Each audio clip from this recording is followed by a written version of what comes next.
আসসালামু আলাইকুম। অনেক মারা জিজ্ঞেস করেন যে বাচ্চার জন্য সাধারণত কয়টা আলট্রাসোনোগ্রাফি করতে হবে।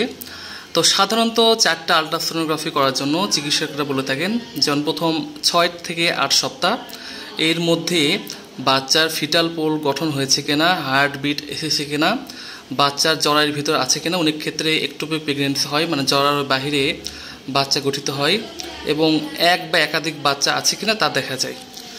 দ্বিতীয় আলট্রাসোনোগ্রাফি করার জন্য আমরা বলি 11 থেকে 13 সপ্তাহের মধ্যে। একে এনটি স্ক্যানও বলা হয়। এর সময় বাচ্চা গলা এবং মাথার পিছনে পানি ঠিকঠাক আছে কিনা, ডাউন সিনড্রোম বা কোনো ক্রোমোজোমাল অ্যাবনর্মালিটি আছে কিনা তা দেখা হয়। তৃতীয় আলট্রাসোনোগ্রাফি সাধারণত 18 থেকে 22 সপ্তাহের মধ্যে করতে বলা হয়। একে অ্যানোম্যালি স্ক্যানও বলা হয়। অঙ্গ প্রত্যঙ্গ সঠিকভাবে গঠিত হয়েছে কিনা তা দেখা যায়। বিশেষ করে বাচ্চার মস্তিষ্ক, হার্ট, কিডনি, লিম্বস সঠিকভাবে গঠিত হয়েছে কিনা তা দেখা যায়, এবং বাচ্চা কী লিঙ্গ, ছেলে না মেয়ে সেটাও দেখা যায়, তবে বাংলাদেশে এটা বলা নিষেধ। বাচ্চার পানি ঠিকঠাক আছে কিনা এবং প্লাসেন্টার লোকেশন দেখা যায়। এবং চতুর্থ আলট্রাসাউন্ড করতে হয় সাধারণত 32 থেকে 36 সপ্তাহের মধ্যে।